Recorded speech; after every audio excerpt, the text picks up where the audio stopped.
এই সময়ের অনেক দাম। আর এই সময়ে মানুষকে ভালো থাকা শেখায়, আর এই সময়ে মানুষের ভালো থাকা কেড়ে নেয়। কিভাবে আমি আপনাদেরকে বলি। আমরা যখন যে একটা জিনিস চিন্তা করেন, আমরা যখন ছোট ছিলাম তখন আমরা পড়াশোনা করতাম আর খাবারের সময় খালি খাবার খাইতাম।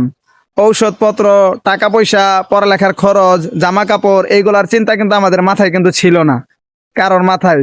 বিশেষ করে আমার কথা বলি, যদি মনে করেন পড়া দিতে পারছি, তাহলে মনে করেন যে রাজা বাদশাহ আমার কাছে ফেল, দেশের সরকারও ফেল। কারণ আমার মতো সুখী মানুষ আর কেউ নাই। আমার তো কোনো টেনশন নাই, খালি পড়ার সময় পড়া দিছি আর খালি খাবারের সময় খালি খাবার খাই আসছি। মানে এটা এখন এর কথা বলতেছি যে তখন কি পরিমাণ ভালো ছিলাম। হ্যাঁ, কিন্তু তখন যেটা ভাবতাম, আরে পড়া হইতেছে না, এইদিকে হুজুরের চাপ, পড়াশোনা হইতেছে না এই চাপ, তারপরে আবার পড়াশোনা না হলে ফ্যামিলি থেকে চাপ, পরিবারে মনে করেন এইটা করিস না ওইটা করিস না, এইগুলা তো আর ভালো লাগে না। তখন শুধু ভাবতাম কখন আমি বড় হব, নিজের ডিসিশন গুলা নিজে নিব, যেটা ভালো লাগবে সেটাই করব। কিন্তু এখন বুঝতেছি ভাই তখন কি পরিমাণ ভালো ছিলাম। তখন ভাবতাম যে কখন বড় হবো, আর এখন শুধু ভাবি যদি পারতাম ওই শৈশবকাল আবার ফিরে যাইতে, ওই জীবনটাই ভালো ছিল।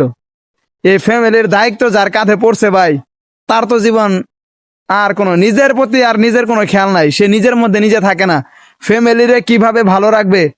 প্রত্যেকটা পুরুষের এই একই চিন্তা ভাবনা। ঘুম থেকে উঠলে পরে, ঘুম তো ধরে না, ঘুম থেকে উঠলেই কাজে কাজ, বাসা কাজ, ঘুম থেকে উঠে কাজ, কাজ থেকে আইসা ঘুম, এইভাবেই চলছে এই জীবন।